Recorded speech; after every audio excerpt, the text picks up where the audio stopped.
Hello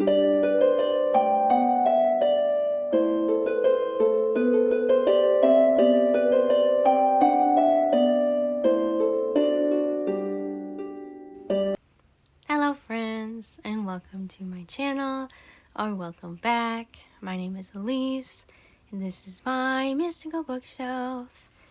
And today, I have a very special book to review today. This hasn't really been released yet in the United States, so I'm sorry in advance if you want to read it, because you might have to buy it on eBay, because that's what I had to do. But this was really good. This is definitely a contender to be my favorite book of 2025, which I thought was astounding. But it's really, really good. And I had never read her before. So, without further ado, I have So Thrilled for You by Holly Bourne. And I would love to say this is the best book ever. This is so good. This is like everything I had hoped it would be, because I had heard about it from another booktuber whose name is Lexi, and I watch her quite frequently, and I think you should watch her too, because she's wonderful and she gives lots of good book reviews. But yeah, she added this to her summer TBR, I think. And she read the synopsis of it, and I was like, oh my gosh, this sounds perfect. So basically, it's about four best friends. Like, these women were best friends in college. So they were best friends in their early 20s, and now they're in their early 30s. And they're meeting again because one of their friends, Nikki, is pregnant. So they're throwing her... Well, one of the friends is throwing her a baby shower. So, let me list the main women in this book. So there's Nikki, who's pregnant. There's Lauren, who has a baby, whose name is Woody. And she gave birth a couple months before Nikki. So, her baby's like 9 months old, I think, or something like that. And then there's Charlotte, who wants to get pregnant, but sadly is having fertility issues. And that is like her whole personality, is the fact that she's having fertility issues, which is a little odd, but I mean, I empathize with her. I'm gonna try and do like throughout the video, explain each woman and then explain their dynamic. So yeah, there's Charlotte. And then the last woman, her name is Steffi. And Steffi is childless. She's husbandless. She doesn't really have the want or the desire to be a mother, which is great. That's fine. Totally. You do you. I'm happy for her, honestly. And Steffi is like a businesswoman. I think she's starting her own publishing company. So, with that being said, let me go through each of the women and their, like, backstory, I guess. So Nikki is the one who's pregnant. She doesn't know the baby's gender yet, but this baby shower is like a baby shower and a gender reveal. So it gets revealed towards the end what her baby is, what sex it is, I mean. And yeah, this book review is going to be very spoilery, because I feel like I can't accurately explain this book without literally spoiling everything. So I'm going to add in my title that this is very spoilerific. So if you have not read this book and you are at the 4:10 mark of my video, please, unless you don't mind being spoiled, then go for it. I cannot tell you what to do, because I don't mind being spoiled most of the time. But I'm going to go very in-depth with this book, so stick around. And I'm going to reveal everything, because I can't not reveal everything, because this book is literally amazing. So anyway, so we have Nikki, and Nikki she's pretty much considered the perfect woman in this friendship group. She has the perfect husband. Her husband is someone she's been with for like 10 years, and she met him in her early year in college. I think she was a freshman when she met him. So they've been together since then, and they are what is considered couple goals, I guess, which is, it's not true, actually. It's definitely not true. So that's kind of unfortunate because I was really rooting for them. I really enjoyed Nikki and her husband, whose name evades me at this moment. But honestly, he's not super important, so maybe it doesn't really matter if I don't remember his name. But I'm going to try and look through to see if maybe I can get my name, or his name, out of the crevices of my brain, because I feel like I always forget character names. Okay, let's see. Yeah, so Nikki is staying at her parents' house to begin the story, and they are having the baby shower at her parents' house, which I thought was interesting. So her parents live in this, it's like a glass house in like the countryside in England. This book takes place in the United Kingdom for most of the part. Oh my gosh. For the most part.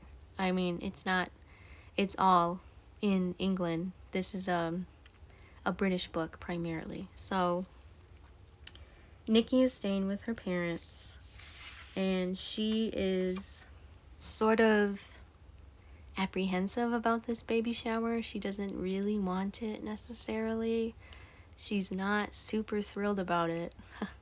Pun on the title. I think the whole title is a pun. Nobody is thrilled for anybody. That's basically the premise of this book. But yeah, so she's kind of apprehensive about having this baby shower, and she is kind of feeling she wants to be a mom. I know she wants to be a mom. That's something that she states. She really enjoys the thought of being a mother, but she's kind of afraid of giving birth, which is something that I can identify with. So we kind of go through Nikki's like life through flashbacks mostly, and Nikki, her life is a wild ride in my opinion. Like, it took a turn and I wasn't expecting it whatsoever. So with Nikki being the most perfect one of all these 4 women and having the best relationship, like on the outside, I guess, it was kind of like, it hit me like a ton of bricks when it was revealed that Nikki had an affair with a woman. Like, that was the first bombshell that was dropped on me when I was reading this, because the story opens up with Nikki at her parents' house, and she receives a text from this woman named Phoebe, and I'm like, who's Phoebe? I had no idea who Phoebe was. And Phoebe is the woman that Nikki has an affair with, which I was like, whoa, hold on now, let's back up. So, yeah, that was the first spoiler for this book, is that Nikki has an affair with a woman named Phoebe, and she had this affair like 5 years ago, give or take, and her husband found out about it, and he was upset, understandably. Like, I understand, I'm justifying his upsettedness, because that's a big no-no, cheating on your spouse. That's horrible. I can't believe Nikki did that, honestly. But yeah, so Nikki is like thinking about Phoebe since she texted her. So we kind of go through how Phoebe and Nikki met. So Phoebe is like a couple years younger than Nikki. So Nikki right now, I think, is 33. I'm almost positive she's like 33. And when they first met, I think she was like 20 something, and Phoebe was a little bit younger than her. And Phoebe is like this wild child woman, And I think she was very forthcoming about being a lesbian to Nikki and like revealing that part of her personality to her. And I think Phoebe kind of fell in love with Nikki, and I think she was misreading Nikki's like friendly affections as like actual affection. So that was kind of interesting too. But Nikki does end up like experimenting with Phoebe, and I think she like has this identity crisis almost when she meets Phoebe, because her life at this point when she met Phoebe is very boring, I guess. Well, not boring. I don't think it's boring. It sounds like a normal life. Like, Nikki's worried that her life is boring and that it's too predictable. And I'm like, girl, you have an amazing husband, and he's like your best friend. And what's boring about that? I have no idea. But Nikki has this identity crisis when she meets Phoebe. And we gradually learn about that as the book goes on. So yeah, her and Phoebe have an affair, and they kiss each other, I think. I don't know if it goes farther than that for them. They doesn't really say, which is fine. I don't really want to know. But yeah, so I think they kiss each other one night when they're both drunk. And then Phoebe like proclaims her love for her, and she tells Nikki, well, obviously you feel the same way about me, and don't act like you don't love me, and I want you to leave your husband, and blah blah blah. And I could not help but think while reading this book, it reminds me of the Chappell Roan song Good Luck Babe. And that song kind of encapsulates Nikki and Phoebe's relationship to me. It is like, because Nikki chooses to not be with Phoebe, she chooses to be with her husband in the end, and her husband does find out, and he's very livid, obviously. Like, I'm justifying his anger in that respect. So they like, I think he leaves her for a little bit to like show her a lesson or prove something to her or send her a message, which is understandable. Like, I'm totally on board. Like, I'm glad that he left her for a couple months to really show her what she's missing, and to have her think about, do you really want to throw away your entire relationship for a woman that you met, like you just met, and like you want to throw away your entire friendship with this man for some woman who is, I don't know, almost feels manipulative. That's what it felt like to me. Like she's almost convincing her that maybe you're not straight or something like that. It felt very predatory, which I thought was kind of weird. Like, why are we bringing predatoriness into this affair of sorts? It felt icky. A lot of it felt icky to me. But yeah, so Nikki lives on her own. It's revealed for a little while, and she misses her husband, and she tells Phoebe that she doesn't want to be with her, and I think she blocks her number, and Phoebe is like, you're throwing your life away, you're throwing our life away, I thought you loved me. And it's basically the premise of Good Luck Babe. That's pretty much like how that ends. But so Nikki's kind of thrown for a loop when Phoebe says she's coming to the baby shower, because Nikki expected to never ever see Phoebe ever again, because Phoebe basically almost ruined her marriage. And so we kind of go through that and how Nikki's having an identity crisis in the present day. And she's wondering, why is Phoebe coming? Is she going to rub it in my face? Is anything like that going to happen? But yeah, so that's Nikki's story. Nikki's basically grappling with being the perfect mom and being the perfect wife to her husband. And this text from Phoebe coming to her baby shower is like drudging up all of these memories that she had. And stuff like that. So that's Nikki's story. And then the chapters kind of alternate between the different women. So like the first chapter is Nikki, and then the second chapter of the book we get into Lauren. And I feel so bad for Lauren. I can't even express how bad I feel for her. Like, Lauren is really, really, really struggling with motherhood, and I feel really bad for her. Like, reading her chapters, it was like, felt like a gut punch to me, because I feel like I also have these same reservations about motherhood sometimes, but I don't think that it's going to come to fruition, because I feel like my relationship with my husband is better than Lauren's relationship with her husband, because her husband, he's great for the most part. He's kind of nice, I guess, but he has a hard time helping her with the baby. And I think Lauren is really struggling with postpartum depression, and like nobody really understands how hard that is. But reading her chapters, I'm very empathetic towards Lauren. So Lauren we open up with her struggling to take care of her baby, whose name is Woody, which I thought was really kind of weird. Like, well, who names their baby Woody? But anyway, I'm not here. I guess it's not my place to judge, but whatever. So we find out that Lauren is really struggling with motherhood, and she lost herself basically when she became a mom. Because Lauren, this is where I kind of empathize with Lauren the most, because Lauren kind of sounds like how I am right now.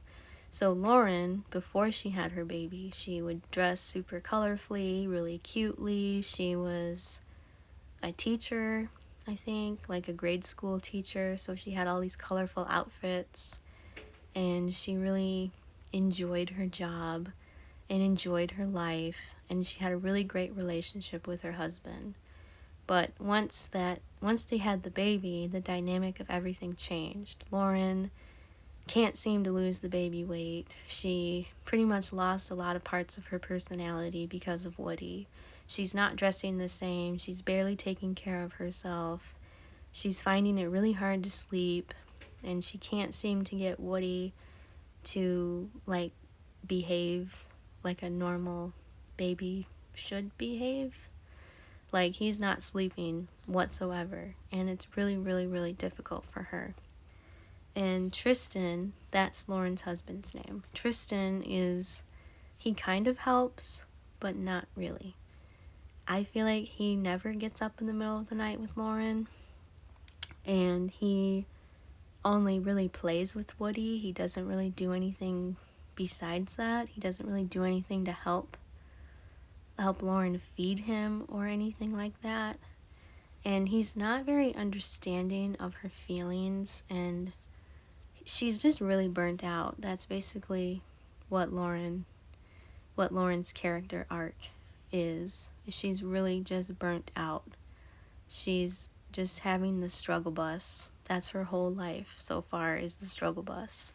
And she really misses how her life used to be before she had a kid. And I'm just like, I feel really bad for her. I'm reading this and I'm like, oh no. Ugh. That's like my biggest thing, is I'm afraid that I'm going to lose myself when I have a kid. So like reading that, it's just like kind of scary, because I know a lot of women go through that, but I also know a lot of women don't go through that. And I think it all depends on the support system you have, because Tristan is a terrible support system. But I don't think I have a terrible support system, so I don't think I would end up like Lauren. But the one thing about Lauren that truly like scared me and upset me the most is reading her birth experience, because Holly Bourne goes into a lot of detail with how Lauren's birth experience was. And I think Holly has a baby, if I'm not mistaken, so I'm hoping she's not writing from experience, because if she is, I'm so sorry, and I feel so bad, because that sounds like a horrific experience. So I think that's where Lauren's trauma and postpartum comes from, is her birth experience was so traumatic. Like, the doctors were not helpful. She had to have an emergency C-section. She was in so much pain. She got cut up a lot. And it's just like, I'm so sorry. Like, the healthcare system in the United Kingdom had sorely failed Lauren. And I feel really bad for her. And Lauren also struggles with her identity. And she struggles with trying to be the cool mom. So that's something that really made me think of Gone Girl. Because Gone Girl, the main woman, she identifies as the cool girl. So Gone Girl and this book kind of have that connection. Lauren has that connection to Gone Girl for me because she constantly has these inner monologues that are like, well, the cool mom wouldn't get upset about this, or the cool mom would be able to handle it, or the cool mom would do this and that and not be a total wreck. And it's like, I feel like Lauren should not be comparing herself to the cool mom, because I don't think the cool mom exists. I really don't. The cool mom, in my opinion, seems like a very misogynistic portrayal of how motherhood should be, and it's really non-existent. The cool mom doesn't exist. The cool girl doesn't exist. We need to put those stereotypes to bed, because they're harmful to every woman ever. And that's my main thought on Lauren. So she goes through this whole thing where she has these inner dialogues with herself. And that's where I feel the most for her, is like those inner dialogues and how she constantly berates herself for not being the cool mom. So I'm really empathetic towards Lauren. And that is basically Lauren's whole story, is how she eventually has a full circle and comes back to herself in the end of the book, which is really great and astounding to me because I was really, really worried about Lauren throughout the whole book. But in the end, it kind of worked out really well. But we'll get there. And then the next character I'm going to go through is Steffi. And Steffi, that's who the third chapter is about. So it kind of goes in order. It goes like Nikki, Lauren, Steffi, Charlotte. And then sometimes it kind of mixes up the order, but mostly that's how the order is. So Steffi is the one woman who has no ties whatsoever with anybody.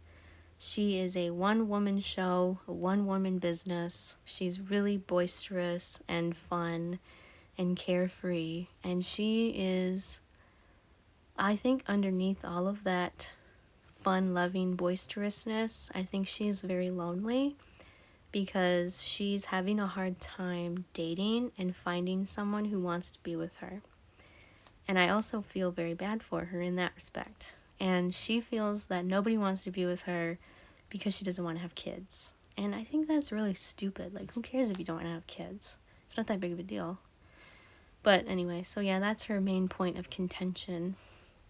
And she's worried that all of her friends are jealous of her because she doesn't have kids and because she doesn't want to have kids. And she's worried that her friends are sort of jealous of her carefree lifestyle, but I really don't think that they are. But I mean, they might be a little bit. I feel like Nikki is kind of antagonistic towards Steffi.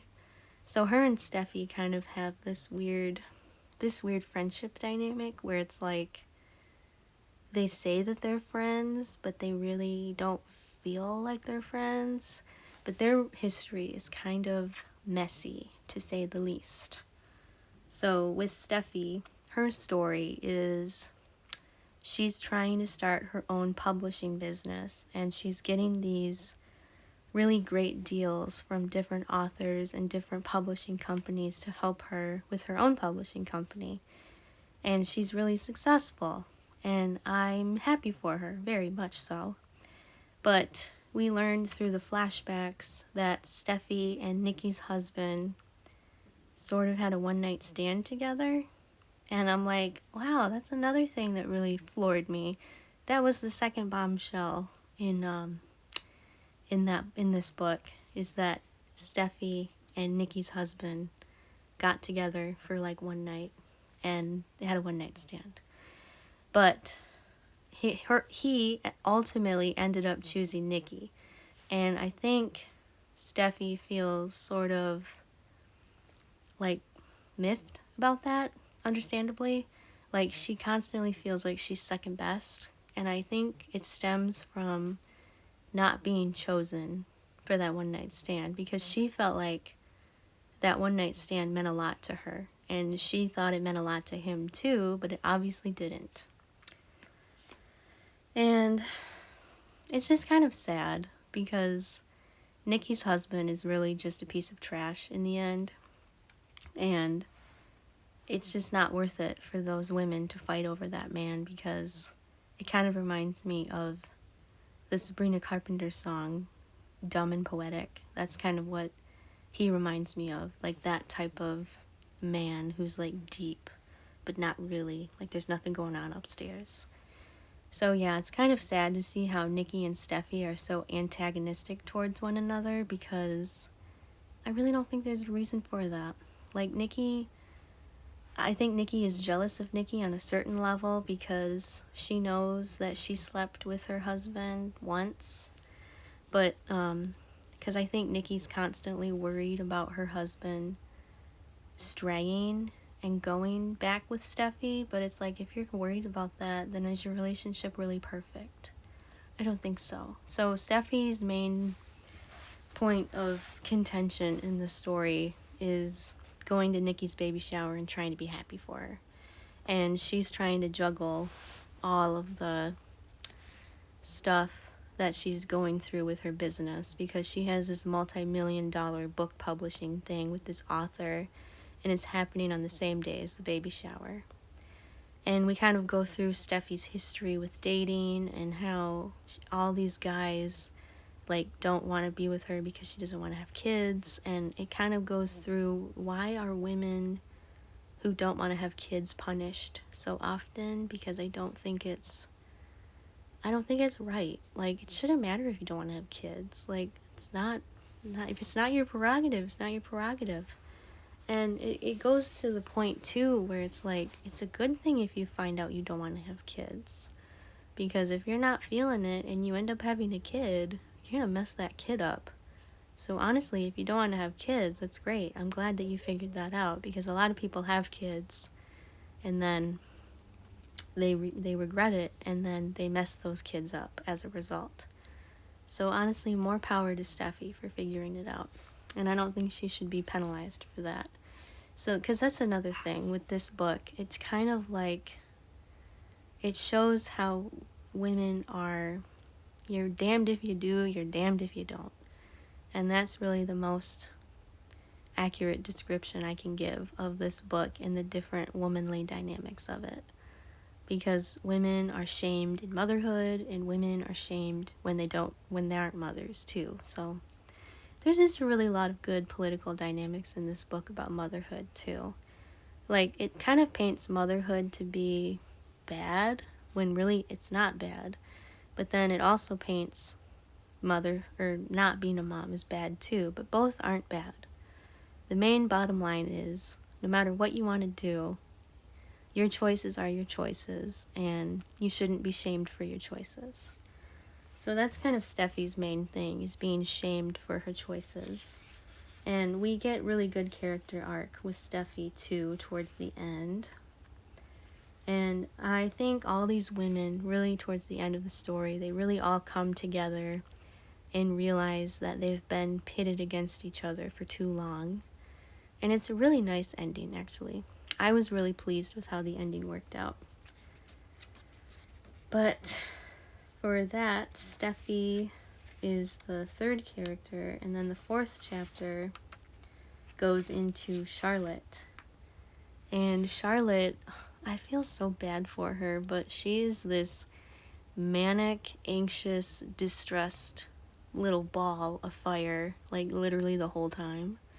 Like, she wants to be a mom so bad. It's like coming out of her every pore on her body. It just screams, I want to be a mom. And that's great. I really, really want her to be a mom, because I think she would be a great mom. And she's just so frustrated that she can't get pregnant. And she's just so manic about this baby shower, because she said she's giving this baby shower for Nikki, like giving her everything. Charlotte is giving everything she wants to Nikki for the baby shower. Like, this baby shower is basically what Charlotte wants. And that is kind of disturbing to me. Like, she is giving Nikki everything that she wants, but she's not taking care of herself as a result. And I feel really bad for Charlotte, because Charlotte is really stressed out and anxious and upset throughout this whole book. And she's having a really, really hard time, like, with grappling with the fact that all her friends are pregnant or have gotten pregnant, and that she just can't. And her husband is really supportive. And her husband is probably the best husband out of all of the husbands in this book. He's the one where it's like, he's not annoying or anything, or he's not a deadbeat. That's what I'm trying to get at. Like, Tristan is like borderline deadbeat, and then Nikki's husband is like, he was okay in the beginning, but then once you get revealed certain aspects of his character, like him sleeping with Steffi, and then him like leaving Nikki at the very end of the book, those are the kind of character points where I'm like, okay, I was all for you, but now I'm not. So yeah. But Charlotte, it's explained that she has fertility issues, and her and her husband have been trying to get pregnant for a very, very, very, very, very long time. And she's done pretty much everything, and nothing's working. But then it's revealed during the baby shower that she got some sort of implantation thing put in, and it's like supposed to make her pregnant, I guess. And she's really stressed that it's not working, and she starts bleeding at some point in the book. And I think she's bleeding because she's so stressed out. Like, one of the main things with Charlotte is her character is very manic. I think she has a personality disorder of some sort, because she's very high-strung, and she's just constantly on edge all the time. Like, she's just very anxious about everything.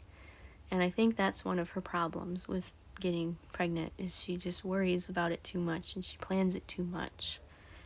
And I think her body is just kind of trying to find this balance, but it's really hard finding a balance when you're so upset all the time.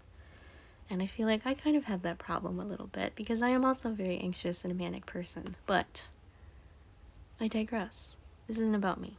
But anyway, that's why I feel bad for Charlotte, because I understand what it's like to be so tightly wound all the time. What it's like, because she seems like a control freak too, and I understand that aspect also, because I too am a type A and want to control everything. But sometimes you have to be okay with not controlling everything. So Charlotte is trying to make sure this baby shower goes perfectly, and it's just not. It's not going perfectly. Like, it is in certain aspects. Like, all the guests arrive on time, all the food is okay, but it's so hot out that everybody's having a hard time trying to enjoy themselves. I didn't realize how hot it got in the United Kingdom, but I guess it's like really sweltering heat wave in this book for them. And I think it takes place in the month of July, so I guess it's kind of typical, but I didn't think they had the same weather patterns as the United States, but I guess they do. So it's just really hot and sweltering, and Charlotte's just trying to make sure that everything goes okay. And Charlotte starts bleeding like halfway through the book, I think because of her stress. And she's worried that she's going to lose the baby, and she ends up passing out, and she has to go to the hospital towards the end. And I just feel really bad for Charlotte. Like, she tries to put on this perfect baby shower, which is a little concerning because it's what she wanted, not what Nikki wants. Like, nobody really asks Nikki what she wants. They kind of just tell her what she wants, and that's also kind of upsetting. And the dynamic with these women is they seem really like different personalities, which is, I mean, in a friend group, I mean, that's fine. Everybody's going to be a little bit different, but sometimes they just don't feel like they're genuinely happy for one another. Like, Lauren is so tightly wound about motherhood and how she's struggling, and she's trying to tell Nikki that motherhood is not all it's cracked up to be. And then Nikki is grappling with trying to figure out why Phoebe's here. And she kind of, I think Nikki's husband ends up leaving her in the end of the book, and I think it's because he doesn't understand why Phoebe is there at all, and Charlotte invited Phoebe for whatever reason. So I end up feeling kind of bad for Nikki in the end, because she loses her husband and she ends up having her baby and everything works out with that. But she ends up losing her husband because of Phoebe. And I don't think she was going to get back with Phoebe, but her husband saw Nikki and Phoebe hugging, and I think that kind of set off some fire bells in his mind. So that they didn't end up working out. But I think it was for the best, because in the end it is revealed too, like he drunk calls Steffi and says that he wished he was with her instead. So I think in the end it worked out that Nikki and him didn't stay together, because it just, I don't know, I feel, I was rooting for them. I was rooting for that couple to win, but they just didn't. But at least every other couple is fine. And Lauren ends up like having a mental breakdown in the end of the book too. And she ends up crying to her friends hysterically that like motherhood isn't all she thought it was going to be, and how she's really struggling. And she basically just has this therapy session with everyone in the end, and they all try and help her understand these feelings, and they're all really understanding towards her. And I think the biggest part of this book and the whole synopsis is like the biggest spoiler is who starts the fire at this baby shower, because the baby shower ends in flames.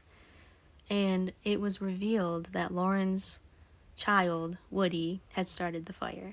And I think that was mind-blowing to me. Like, I kind of saw it coming, because I had thought nobody else would be capable of starting that fire other than Lauren or her child, because Lauren is just such a mess throughout the whole book that it makes sense that she would be the one inadvertently to start the fire, because the whole reason that the fire gets started is because she's like wailing and crying, and Woody is crawling around, and he finds the firework gender reveal thing, and he sets it off, and it goes towards the house, and everything gets set on fire. And it's just crazy that even happened. Like, that was the big lead up in this book, is the baby shower going up in flames. And the end really caught my attention, because in the end the police don't really find out anything about it. They don't find the suspect. They don't know that the baby was the one who did it. And it was just, they chalk it up to a fluke that the fire happened. And they don't try to resolve it. And I thought that was funny, because they just chalk it up to an accident, which, I mean, it's fine. It is an accident, definitely, because you can't arrest a baby. I mean, he's a baby. But Lauren was kind of worried that she would get arrested for arson because she wasn't watching her child. Which, I mean, I get it. I totally understand her fear of that, but it just didn't seem super realistic. But I thought it was funny that it ended up being the baby who set everything on fire.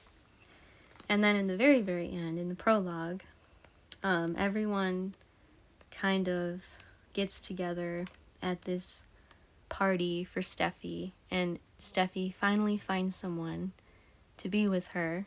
His name is Jasper, and he's really great, and I'm happy that Steffi ended up finding someone.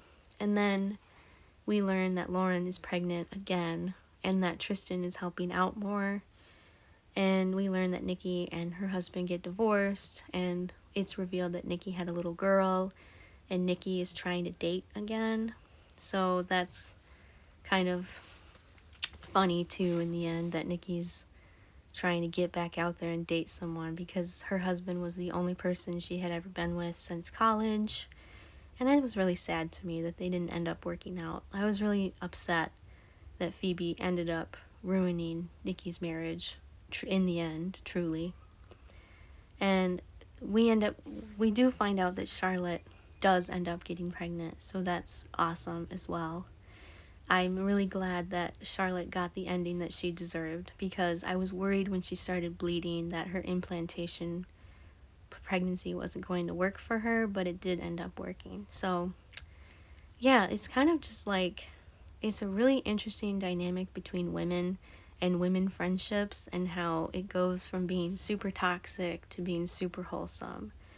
And I think the women kind of, in the end, band together and understand that society is just constantly trying to pit them against each other, and they just have to rise above it. That's basically all you have to do. Is, with being a woman, you have to rise above the expectations of society and be like, you know what? I don't care. I either want to be a mom and I'm going to have a great life no matter what you say, or I'm not going to be a mom and I'm going to have a great life no matter what you say. And I think that was the main point of this book from Holly Bourne, is that women should be allowed to live their life despite society's expectations. And it's a 5 out of 5 star. I totally recommend it. It's definitely a toxic thriller, and I love the friendship dynamic. I love the toxic friendship dynamic, and I love how everyone comes together at the end and ends up being friends, truly being friends and getting past all their grievances with one another. But yeah, this is my longest video ever, so if anybody ends up watching it, I really thank you for watching it to the end, because this book, I feel like this is my whole dissertation on womanhood and how I feel about this book, because it's really great. And I love Holly Bourne, and I'm really sad that her books aren't getting published in the United States, because I really wish they would, because she's a great writer. But yeah, I think I've talked enough about this book. So thank you for watching, and I will see you in the next video. Goodbye, friends!